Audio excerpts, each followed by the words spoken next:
और सुनने से सभी सुखों को भोगते हुए परम धाम की प्राप्ति होती है। शिव पुराण श्री वायव्य संहिता वायु आगमन आज के शिव पुराण का अध्याय है। सूत जी बोले, ऋषिगण, उन भाग्यशाली ऋषियों ने नेमी सारण्य क्षेत्र में भगवान शिव को प्रसन्न करने के लिए 10,000 वर्ष तक यज्ञ किया। तब ब्रह्मा जी से प्रेरित होकर वायुदेव ने उन्हें दर्शन दिए। उन्हें अपने सामने पाकर ऋषिगण बहुत प्रसन्न हुए। ऋषिगण ने वायुदेव को उत्तम आसन देकर उनका बहुत आदर सत्कार किया। वायुदेव बोले, ऋषिगण, भगवान शिव के परम कृपा से आपका यज्ञ निर्बाध गति से चल रहा है। कोई राक्षस अथवा महादैत्य यज्ञ में विघ्न नहीं कर रहा है। फिर भी क्या आपको इस यज्ञ में कोई कष्ट हुआ है? आपने शास्त्र स्तोत्र से देवताओं और पितृ कर्मों से पितरों की पूज कर यज्ञ को विधि विधान से पूर्ण कर लिया है। तब वायुदेव के इन प्रश्नों का उत्तर देते हुए ऋषिगण बोले, हे वायुदेव, हमने अपने अज्ञान रूपी अंधकार को दूर करने के लिए ब्रह्मा जी की आराधना की थी।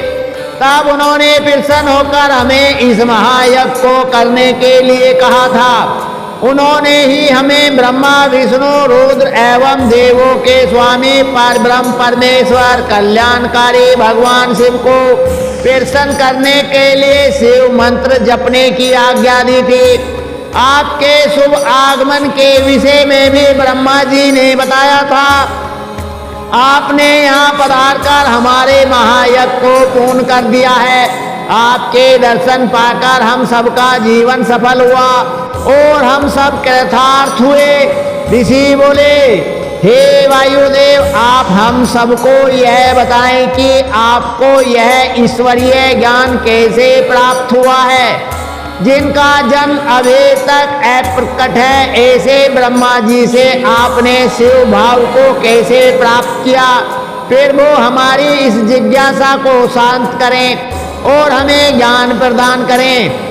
ऋषिगण के वचन सुनकर वायुदेव बोले, हे ऋषिगण, 21वें श्वेत रूप नामक कल्प में ब्रह्मा जी ने ब्रह्मांड की रचना करने के लिए भगवान शिव को प्रसन्न करने हेतु कठोर तपस्या की। तब उनकी कठोर तपस्या से प्रसन्न होकर कल्याणकारी शिव ने उन्हें अपने स्वरूप के दर्शन दिए। तत्पश्चात उन्हें परम शिव तत्व ज्ञान का उपदेश दिया। अपनी तपस्या के प्रभाव से ही मुझे ब्रह्म ज्ञान की प्राप्ति हुई है। सर्वप्रथम मुझे पशु पाशुपति संगम ज्ञान प्राप्त हुआ। इस ज्ञान को वस्तु विनाशक माना जाता है। चेतन और प्रकृति दोनों का नया ज्ञान ही है। पशु पाश एवं पति को तत्वज्ञ कहते हैं। क्षर प्रकृति, अक्षर पुरुष और इन दोनों को प्रेरक परमेश्वर हैं। प्रकृति माया है, मायाहीन परमेश्वर महेश्वर की परम शक्ति है। जीव अपने कर्मों का फल भोगने के लिए ही माया से आच्छादित रहता है। ऋषि बोले, हे वायुदेव, काल आदि क्या है? उसका कर्म व फल क्या है? भोग किसे कहते हैं और भोग के साधन क्या हैं? वायुदेव बोले, ऋषिगण, कला, विद्या, राग, काल और नियति का भोक्ता मनुष्य है। हमारा शरीर ही भोग का साधन है। जब शिव शक्ति की भावना प्रबल होती है तब मनुष्य शिव स्वरूप हो जाता है। विद्या ज्ञान बढ़ाती है, राग को कला बढ़ाती है, सुख दुख से मोहित होकर आत्मा सत्व रज और तम गुणों को भोगती है। पंचभूत, पंच तन्मात्रा, पंच ज्ञानेन्द्रिय, पंच कर्मेंद्रिय प्रधान बुद्धि मन अहंकार विकार युक्त है। श्रेष्ठ पुरुषों ने आत्मा को भिन्न माना है। मनुष्य अपने कर्मों का ही फल भोगता है। ईश्वर सर्वज्ञ और अगोचर है, वह भी अंतर्यामी कहलाता है। शरीर तो दुखों की खान है, वह नश्वर और नष्ट हो जाता है। संसार में आकर वह जन्म मरण के चक्र में घूमता रहता है। आत्मा कभी नहीं मरती, वह अमर है। आत्मा एक के बाद दूसरा शरीर धारण कर लेती है। जीवात्मा ज्ञानहीन होने के कारण सुख दुख भोगने के लिए स्वर्ग और नरक में जाती है। ऋषि बोले, हे वायुदेव, पशु और पास के स्वामी कौन है? तब ऋषि गणों का प्रश्न सुनकर वायुदेव बोले, हे ऋषियों, पशु और पास के निवारक परमेश्वर हैं। परमेश्वर सर्वव्यापक हैं, उसने ही संसार का निर्माण किया है। ईश्वर के प्रेरणा से ही जीव संसार में जन्म लेता है। परमात्मा ही सबका करता है। जिस प्रकार अंधे मनुष्य को कुछ दिखाई नहीं देता, उसी प्रकार मनुष्य भी परमेश्वर को नहीं देख पाता। पशु एवं पास को जब ज्ञान प्राप्त होता है तो ब्रह्मज्ञानियों को मुक्ति मिल जाती है। परमेश्वर महाज्ञानी और मायावी है, वह सारे संसार को अपने अधीन कर लेते हैं। वही संसार के सृष्टि पालन और संहार करने वाले हैं। त्रिलोकीनाथ देवाधिदेव भगवान शिव ही परमेश्वर हैं। उन्होंने ही आकाश और पृथ्वी की रचना की है। उन्होंने ही सभी जीवों एवं देवताओं को रचा है। अतः वे ही पुराण पुरुष हैं। अपनी अपार अलौकिक शक्ति से उन्होंने पूरे त्रिलोक की रचना की और उसका पालन करते हैं तथा समय आने पर इसका विनाश भी स्वयं कर देते हैं। संसार रूपी वृक्ष के दो पत्ते हैं, जीवात्मा और परमात्मा। जीवात्मा अपने कर्म के फल को भोगती है और परमात्मा उसका लेखा जोखा रखते हैं। परमात्मा का प्रकाश एवं तेज चारों ओर फैलता हुआ है। गृहोपनिषद के अनुसार परब्रह्म को जानने वाला मनुष्य जन्म मरण के बंधनों से मुक्त हो जाता है। इसलिए सदा शिव के भक्ति कर मोक्ष प्राप्ति की इच्छा करनी चाहिए। वे कल्याणकारी सदा शिव ही सब कामनाओं को पूरा करने वाले हैं। उनके अमृत रूपी ज्ञान के बिना मुक्ति संभव नहीं है। अतः सर्वव्यापक सर्वेश्वर शिव का ही ध्यान और स्मरण करना चाहिए। ऋषि बोले, हे देव, इसकी सृष्टि पालन और संहार रूपी चक्र के निरंतर चलने से ही जीव की उत्पत्ति एवं विनाश होता है। हमें इस काल को अपने अधीन रखने वाले के विषय में बताइए। तब ऋषि गणों के प्रश्न का उत्तर देते हुए वायुदेव बोले, हे मुनियों, जिस काल के विषय में आप जानना चाहते हैं वह भगवान शिव का ही तेज और दिव्य रूप है। काल को कालात्मा नाम से भी जाना जाता है। इस चराचर जगत में कोई भी काल के सामने रुकावट नहीं डाल सकता। त्रिलोकीनाथ कल्याणकारी भगवान शिव की अंशांश शक्ति ही इस कालात्मक में कार्य कर रही है। इस काल शक्ति ने पूरे विश्व को अपने अधीन कर रखा है। यह काल सिर्फ भगवान शिव के ही अधीन है, क्योंकि इसमें स्वयं शिव शक्ति विद्वान है। इस काल को रोक पाना किसी के वश में नहीं है। कोई इसका उल्लंघन नहीं कर सकता। अपनी अथाह बल शक्ति के कारण ही यह त्रिलोक पर अपना अखंड राज्य कर रहा है।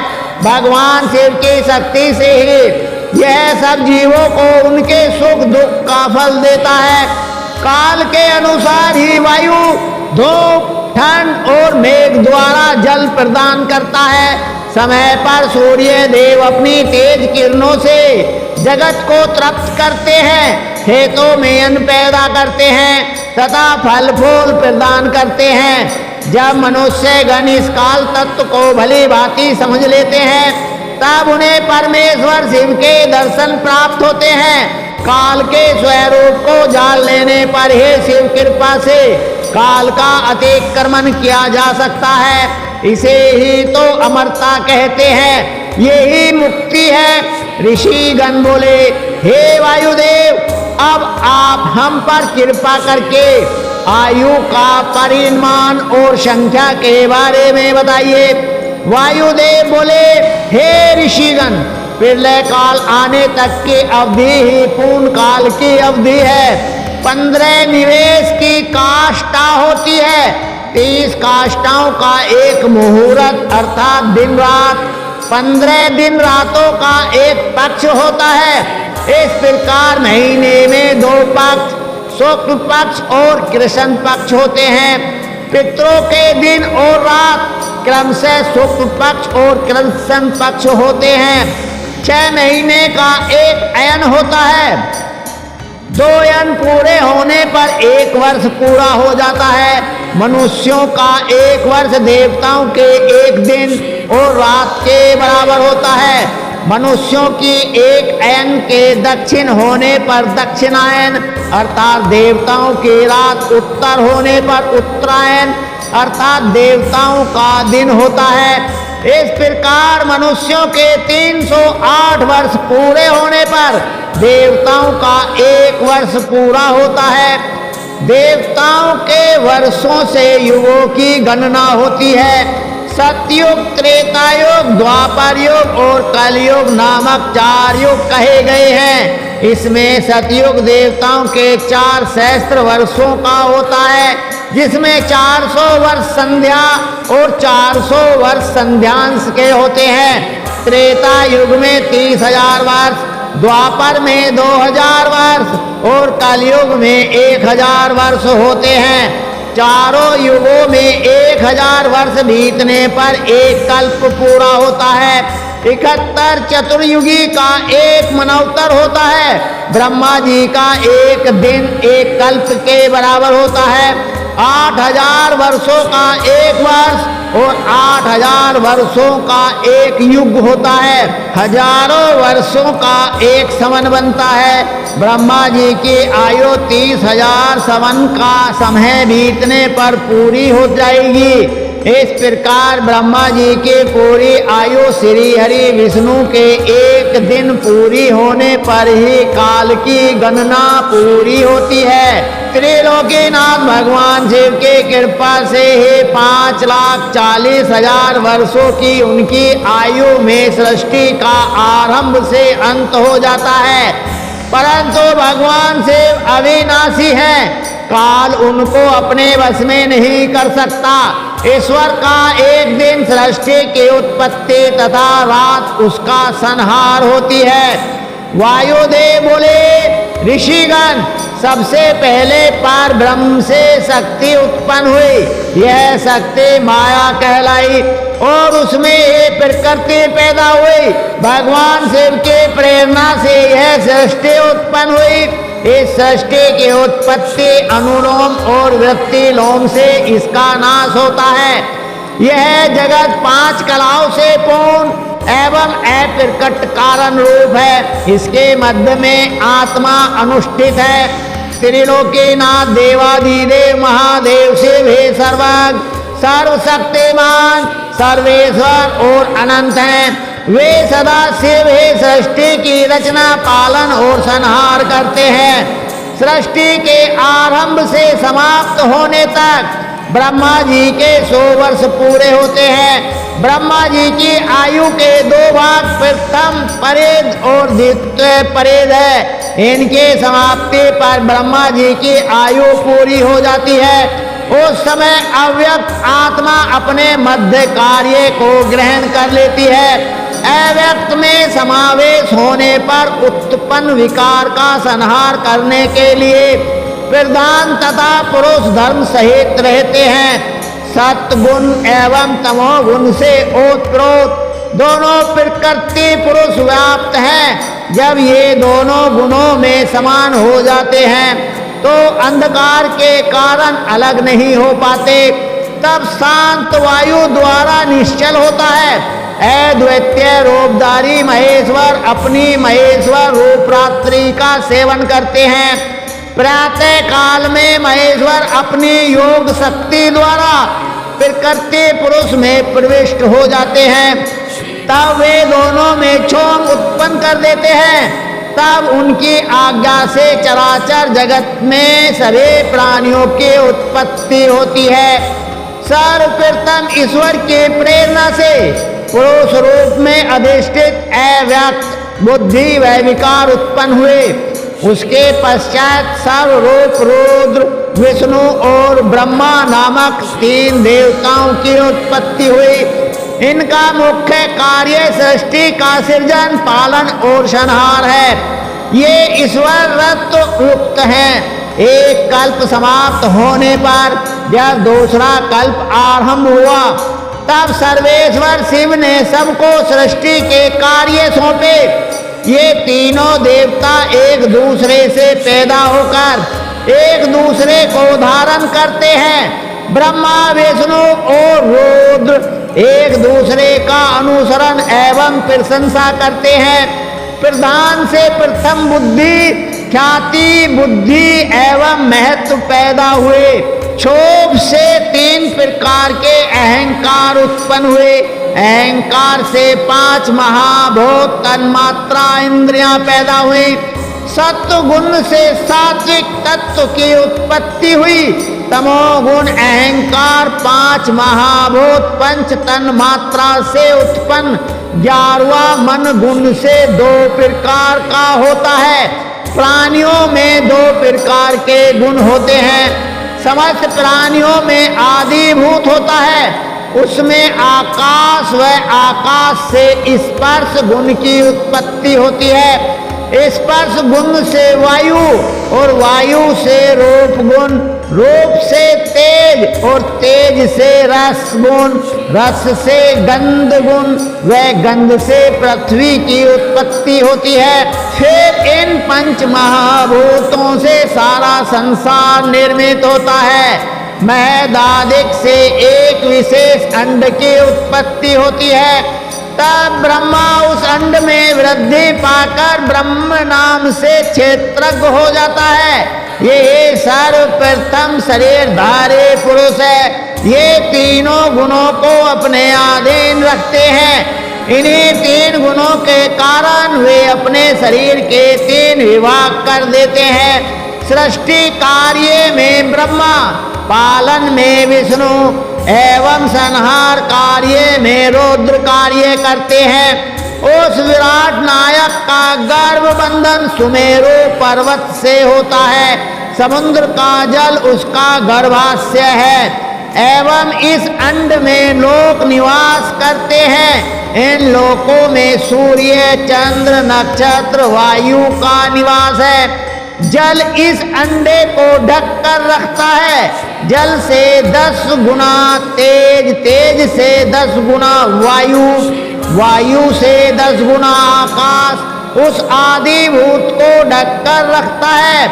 फिर मैं तत्व आदि को प्रकृति चारों ओर से ढके रहती है। इन 7 आवरणों में अंड रहता है। इस प्रकार ये 8 प्रकृतियां हैं। अव्यक्त द्वारा ये संपूर्ण संसार निर्मित हुआ है और उसी में विलय भी हो जाता है। काल के अधीन गुण भी सम और विषम होते हैं। गुणों की कमी अथवा विशेषता होने पर सृष्टि की रचना होती है और इनका समान तत्व होने पर प्रलय हो जाता है। ब्रह्मा की यही योनि है और यह अंड ही ब्रह्मा का निश्चयात्मक क्षेत्र है। प्रकृति सर्वगामिनी है जिसमें सहस्त्र अंड रहते हैं। उन अंडों में चतुर्मुख विष्णु, ब्रह्मा एवं रुद्र को प्रकृति रचती है। ये तीनों शिव जी की समीपता पाकर स्थिर रहते हैं। व्यक्त से अव्यक्त, अव्यक्त से अंड और अंड से ब्रह्मा उत्पन्न होकर संपूर्ण लोक की रचना करते हैं। सृष्टि की रचना और प्रलय काल में उसका नाश तो परमेश्वर की लीला है। ऋषिगण बोले, हे वायुदेव, अब आप हम पर कृपया करके हमें मनवतर कल्प व पृथ्वी सर्ग के बारे में बताइए। ऋषि गणों के प्रार्थना सुनकर वायुदेव बोले, सर्वप्रथम ब्रह्मा उत्पन्न होते हैं और उनके एक दिन में 14 मनवतर पूरे हो जाते हैं। मनवतर असंख्य है, इस समय 12 कल्प हैं जिसमें 14 मनवतर हैं। इनमें 7 को स्वयंभू और 7 को सारणिक नाम से जाना जाता है। प्रथम कल्प की समाप्ति पर बहुत प्रलयकारी भयंकर हवा चली जिसने वृक्षों को उनके स्थानों से उखाड़ फेंका। उस समय तीनों देवताओं के बीच में अग्नि देवता प्रकट हुए। उन्होंने अग्नि से सब कुछ जला दिया। तत्पश्चात जले हुए पृथ्वी के भाग को वर्षा के जल में डुबो दिया। जब ब्रह्मा जी ने देखा कि संसार पानी में डूब गया है और संपूर्ण ब्रह्मांड नष्ट हो गया है, चारों ओर अथाह जल दिखाई पड़ रहा है, तब वे सुख पूर्वक जल में सो गए। जब सृष्टि का आदि काल होता है उस समय श्रुतियां ईश्वर को जगाती हैं। तब योग निद्रा में सोते हुए त्रिदिशाधिपति ब्रह्मा रूप परमेश्वर शिव की सब देवता हाथ जोड़कर स्तुति करते हुए उनसे जागने की प्रार्थना करते हैं। उस समय सबके प्रार्थना और स्थिति से जाकर परमेश्वर ने योग निद्रा का त्याग किया और जल सैया पर बैठकर चारों ओर देखने लगे। जब उन्हें पृथ्वी के जल में डूबने के बारे में ज्ञात हुआ तब उन्होंने 12 रूप का स्मरण किया। फिर 12 रूप धारण करके उन्होंने समुद्र को झकझोरा और पृथ्वी को वापस लाने के लिए जल के बीच से अंदर चले गए। यह देखकर प्रसन्न देवता उन पर फूलों की वर्षा करने लगे। वायुदेव बोले, हे ऋषिगण, ब्रह्मा जी क्यों सृष्टि की चिंता हुई और तपोमय मोह पैदा होने से अंधेरा छा गया। उस समय आत्मा वाले सृष्टि पैदा हुई, पर ऐसी सृष्टि देखकर ब्रह्मा जी व्याकुल हो गए और उन्होंने दूसरी सृष्टि की रचना की। यह सृष्टि पक्षियों की थी और पैदा होते ही कुमार्ग पर पड़ गई। तब ब्रह्मा जी ने तीसरी बार सात्विक अर्थात देवताओं की सृष्टि की रचना की, परंतु इस सृष्टि से भी ब्रह्मा जी को संतोष नहीं हुआ। तब उन्होंने मानव सृष्टि का निर्माण किया। यह सृष्टि सुंदर और रजोगुण वाली थी। ब्रह्मा जी द्वारा रचित प्रथम सृष्टि महत, दूसरी भूत सृष्टि, तीसरी वैकारिक इंद्रिय प्राकृतिक सृष्टि कहलाई, चौथी सृष्टि मुख्य, पांचवी वक्र स्रोत, छठी ऊर्ध्व स्रोत से देव सृष्टि, सातवीं मानव सृष्टि, आठवीं सृष्टि अनुग्रह वाली, नौवीं कुमार सृष्टि कहलाई। सर्वप्रथम ब्रह्मा जी ने सनंदन, सनातन, सनत कुमार तथा ऋभु मानस पुत्र पैदा किए। ये सभी योग मार्ग गामी हुए। इस प्रकार जब सृष्टि की वृद्धि न हुई तब दुखी होकर ब्रह्मा जी ने तपस्या करनी आरंभ कर दी, परंतु जब बहुत समय बीत जाने पर भी कोई फल न मिला तब ब्रह्मा जी क्रोधित हो गए। क्रोधाधिक्य के कारण उनकी आंखों में आंसू आ गए, जिससे बहुत प्रेत पैदा होने लगे।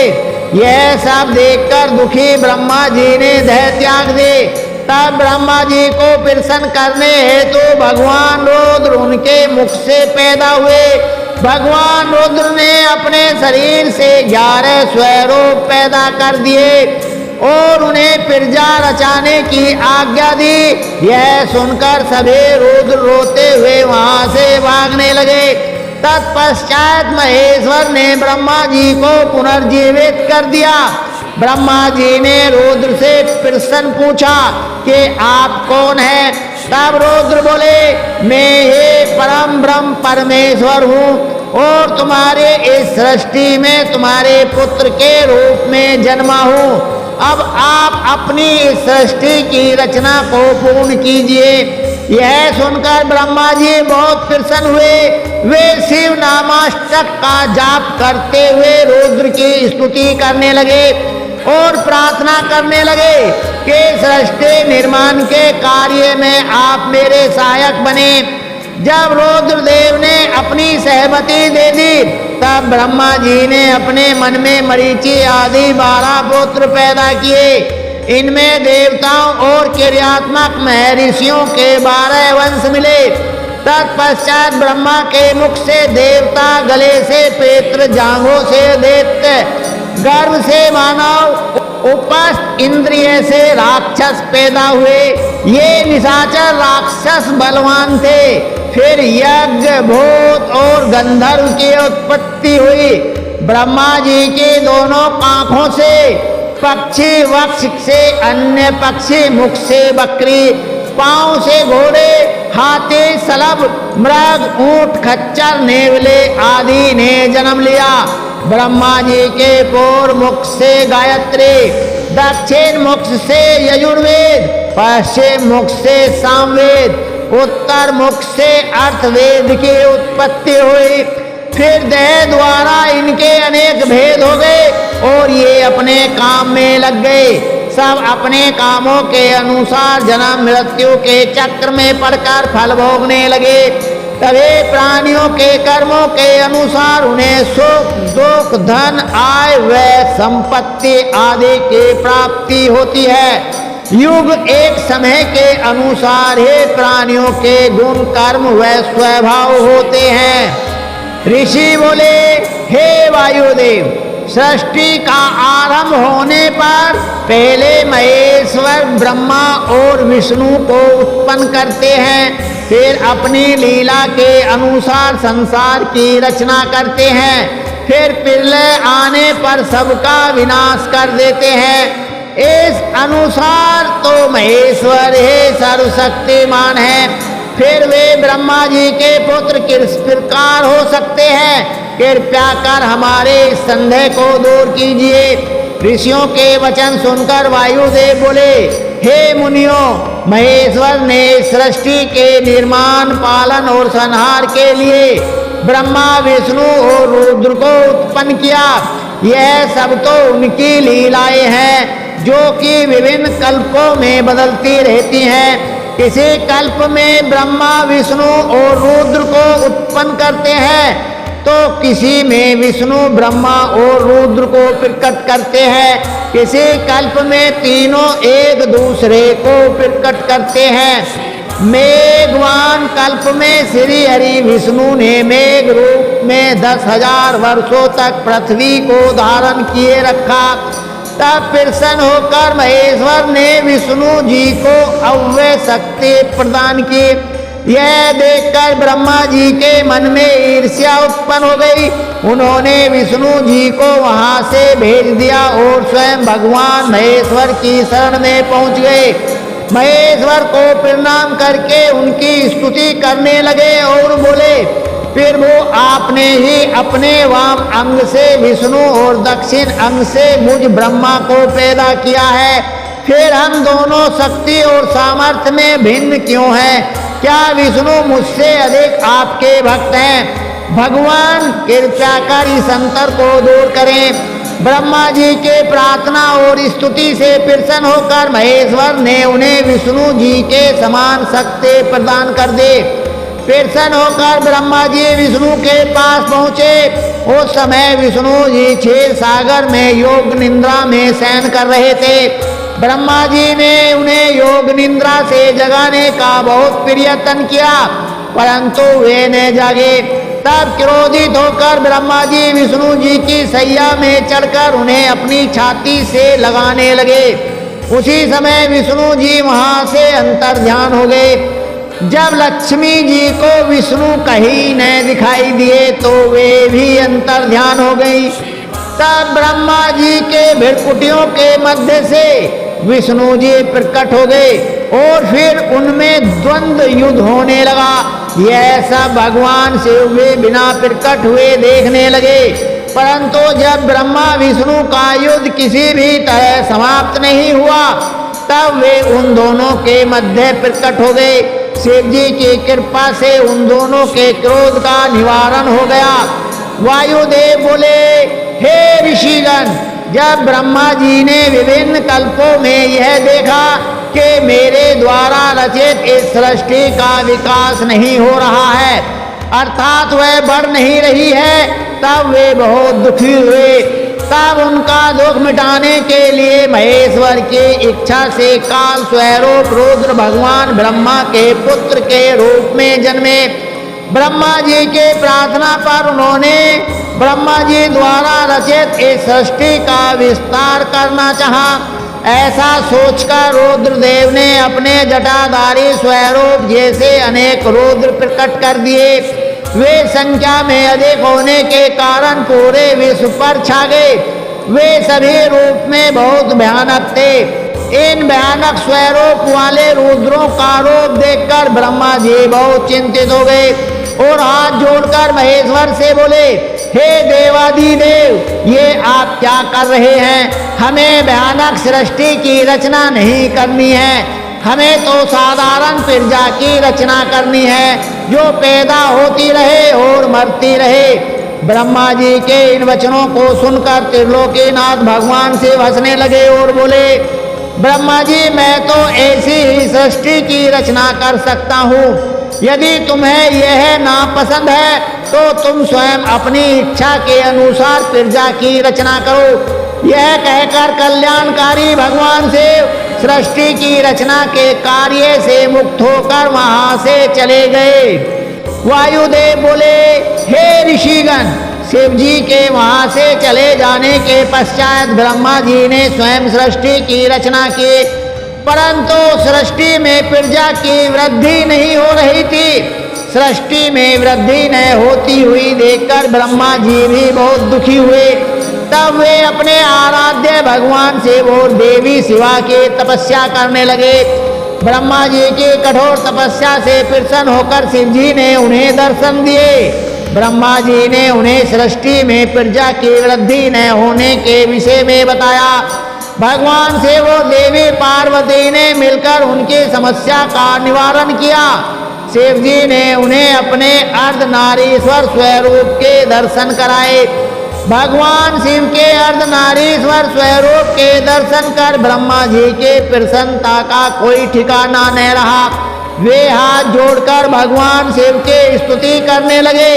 ब्रह्मा जी बोले, हे देवादिदेव भगवान शिव, हे जगदम्बा माँ पार्वती, आप अमोघ लीलाएं करने वाले हैं। आपका वैभव निराला है। मैं आपकी शरण में आया हूँ। कृपया कर मुझ दीन पर अपनी कृपा दृष्टि करें। इस प्रकार ब्रह्मा जी भगवान शिव शिवा की अनेकों स्तोत्र से स्तुति करने लगे। वायुदेव बोले, हे ऋषिगण, जब ब्रह्मा जी ने विभिन्न स्तोत्रों से स्तुति की और भगवान शिव शिवा को प्रसन्न कर लिया, तब शिव जी बोले, ब्रह्मदेव, मैं आपकी मनोकामना अवश्य पूर्ण करूंगा। तब शिव जी ने अर्धनारीश्वर स्वरूप से देवी महेश्वरी को अलग कर दिया। साक्षात देवी जगदम्बा को अपने सामने पाकर ब्रह्मा जी ने उनसे प्रार्थना की। ब्रह्मा जी बोले, हे देवी भगवती, मैंने मन द्वारा देवताओं और ऋषियों की रचना की, परंतु मेरे द्वारा रचित सृष्टि का विस्तार नहीं हो रहा है। इसलिए मैं मैथुनी सृष्टि रचना करना चाहता हूँ। यह तभी संभव हो सकता है जब सृष्टि में नारी का भी अंश हो। मुझ पर कृपया कर आप मेरे पुत्र प्रजापति दक्ष के पुत्री के रूप में जन्म लें और सृष्टि की वृद्धि प्रदान करें। ब्रह्मा जी के प्रार्थना से संतुष्ट होकर देवी ने अपनी भ्रकुटियों के मध्य से एक शक्ति उत्पन्न की। देवी ने उस शक्ति को ब्रह्मा जी की इच्छा पूरी करने का आदेश प्रदान किया और स्वयं महेश्वर जी में समा गई। तब भगवान महेश्वर अंतर ध्यान हो गए। इस प्रकार ब्रह्मा जी को ब्रह्म रूप शक्ति प्राप्त हुई। उस शक्ति ने ब्रह्मा जी की इच्छा के अनुसार दक्ष के घर जन्म लिया।